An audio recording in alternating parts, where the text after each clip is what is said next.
So integration and intermingling of education, skilling, and work experience.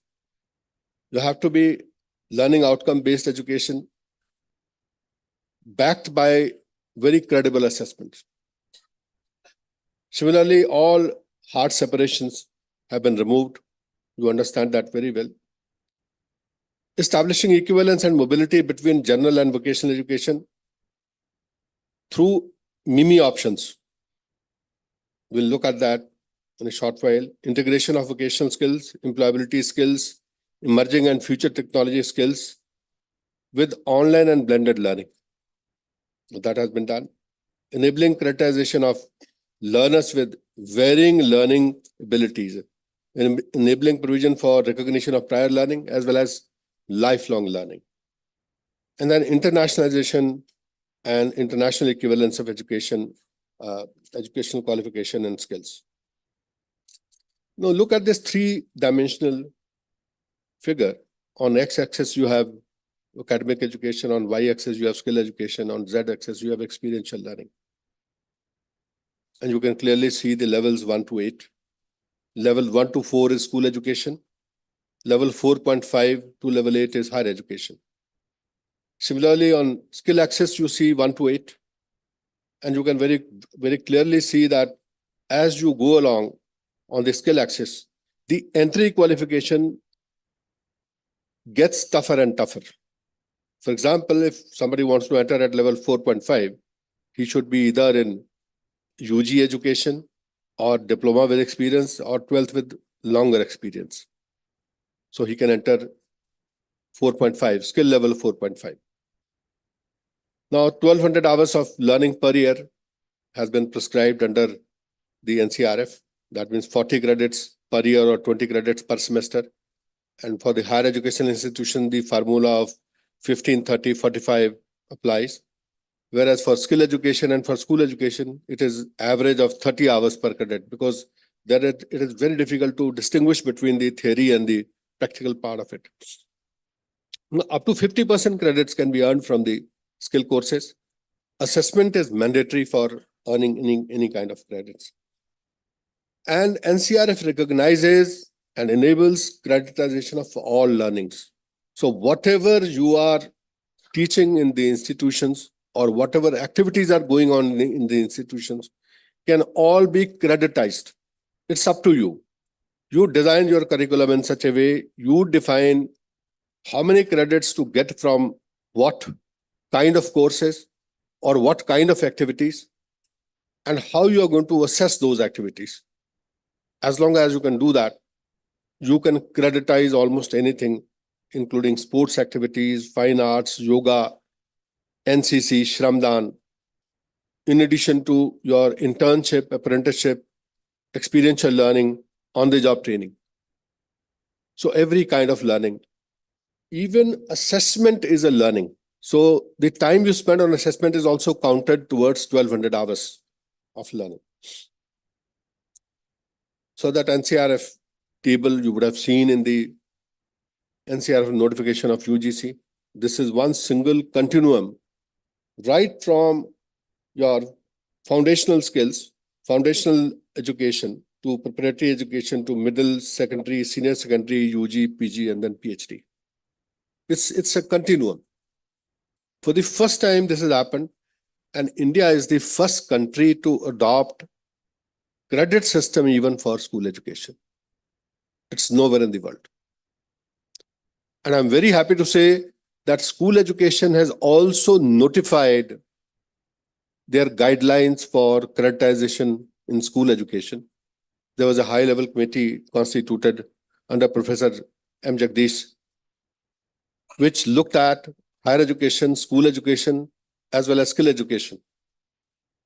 And the SOPs have been framed and issued in a very comprehensive manner, so that there is very smooth movement from school education to higher education, skill education. One can go in at any point, come out at any particular point. So the basic principle of creditization is that first you define the learning outcomes for any learning. Map it with qualification noses, courses or MCs, and you assign it the appropriate NCRF level. This you assign through the level descriptors, which are part of the learning outcomes. So you define that this learning is 2 credits at NCRF level 5. And after doing that, you define the assessment criteria and methodology. And once the student goes through the course, you conduct the assessment as per the criteria and then award the credits to that particular student. So in assessment, it has to be very, very credible. We have been using one singular method or 2 methods or 3 methods, but there are 10 methods of assessment. All I can say is that all these methods have been given under NCRF as well. Under the SOPs which we are issuing, you will have detailed guidelines on these, right from your diagnostic assessment to formative assessment, summative assessment, spatial assessments, criteria-based, reference-based, AI-based, peer-to-peer. Now, all methods will have to be used, but it has to be very credible. Now, that is the bottom line. The NCRF also provides for how you assign credits for subjects, how you accumulate credits, how you store credits, under what conditions you can redeem credits, how credits can be transferred from one institution to the other institution. So all these would be available under the SOPs. Now, the draft SOPs have already been put in for public consultation on the website of U.G.C. These are also available on the website of the NCVT and the school education. And I would request all of you to kindly go through that and send your comments so that we are benefited from that. Now, the courses, as you know, in school education, Honorable Prime Minister wanted even preschool should be creditized. So you can see preschool has been creditized at 0.1 credits per year.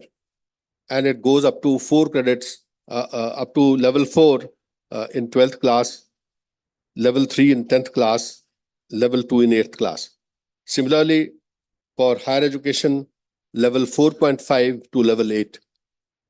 And you have broad learning outcomes defined for every level.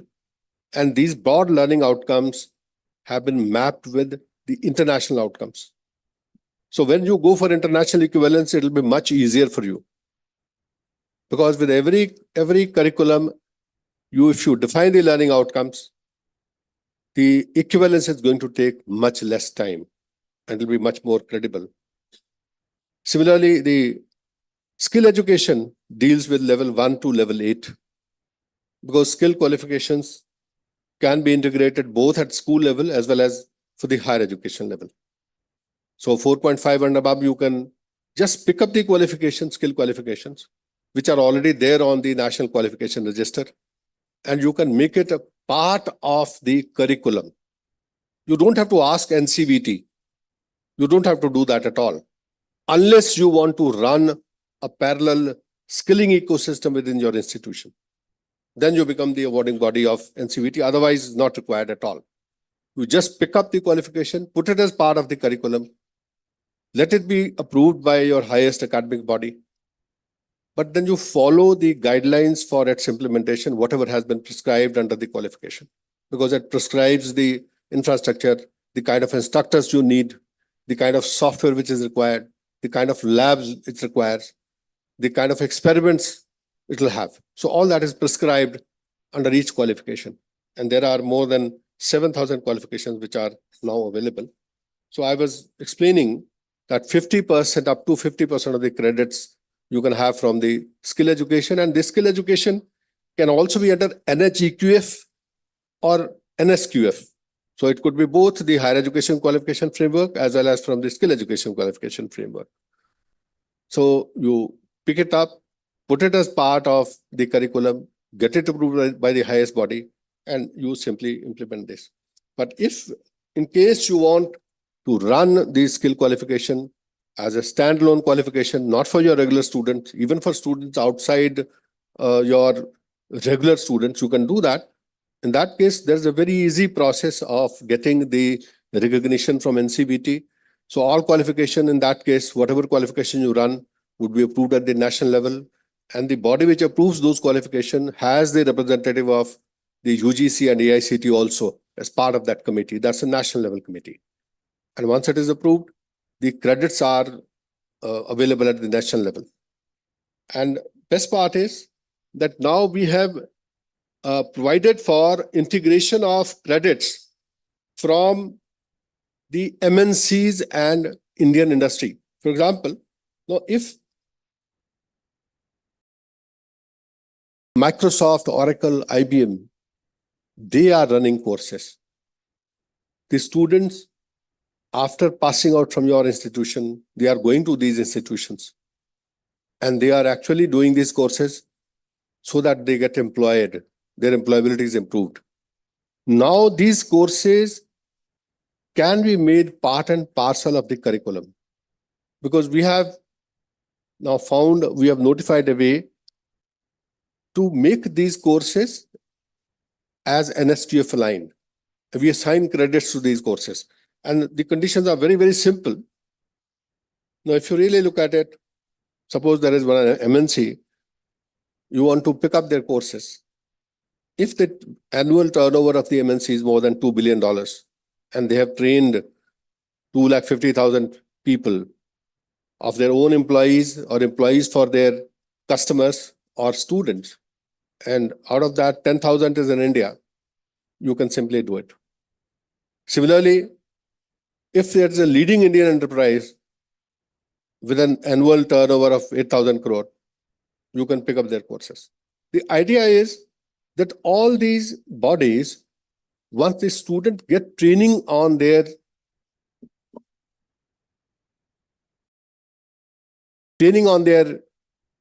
systems, it can be part and parcel of the curriculum itself. So student would also do it with a lot of interest, and he will get creditized for that. So storage accumulation, you heard about ABC, and you heard about how the student has to register for ABC and how actually the credits are transferred. So I'm not going to go into that. So with that, no, I would like to end, but I understand that there are 10 parallel sessions. And in these parallel sessions, a lot of discussions would happen, a lot of questions would come up. And I'm happy to answer any of the queries which are generated out of these discussions. We would be available throughout the day here. Thank you so very much for giving me this opportunity. Thank you.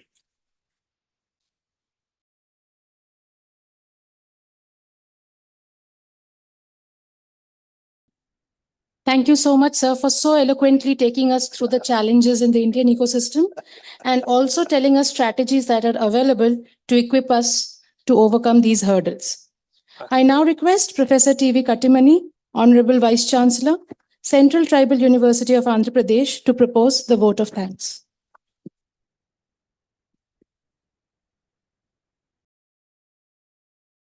Namaskar. Good morning. Professor M. Jagdish Kumar, Honorable Chairman of U.G.C. Dr. Nirmaljit Singh Kalsi ji, Chairman, National Council for Vocational Education and Training. Honorable Vice Chancellor of this wonderful university, Professor Vaidya Subramanian, all my colleagues, academic leaders, on behalf of organizers, I extend my heartfelt thanks to Professor M. Jagdish Kumar. Always he is out of box in his thoughts and as well as our guidance. Sir, thank you very much. Dr. Nirmaljit Kalsi Saab, thank you very much. You are our always skill force. Here I would like to refresh you. Tamil Nadu is one of the such states where the first polytechnic was established in Coimbatore. in the year 1946 by Govindaswamy Doreswamy Naidu, G.D. Naidu. In GDP, we know the contribution of Coimbatore in motor pumps, domestic as well as commercial, is 46 plus percentage contribution. In hosieries, dress material, it is more than 50%. All over India, our children are working in Tamil Nadu. This is such state of Indian state where skill is part of their DNA. Professor S. Vaidya Subramaniam, my good old friend, always a guiding force, has wonderfully we have organized with the help of others. On behalf of all of us, I congratulate you and extend my heartfelt thanks to you all. I once again extend my heartfelt thanks to all from Southern Indian academics leaders. We have come down here and contributing in a large scale. On behalf of organizing committee, once again, I extend my heartfelt thanks to you. Thank you very much. Jai Hind, Jai Bharat.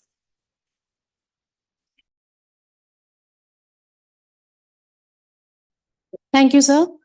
I now request all of you to kindly rise for the national anthem and sing along with us.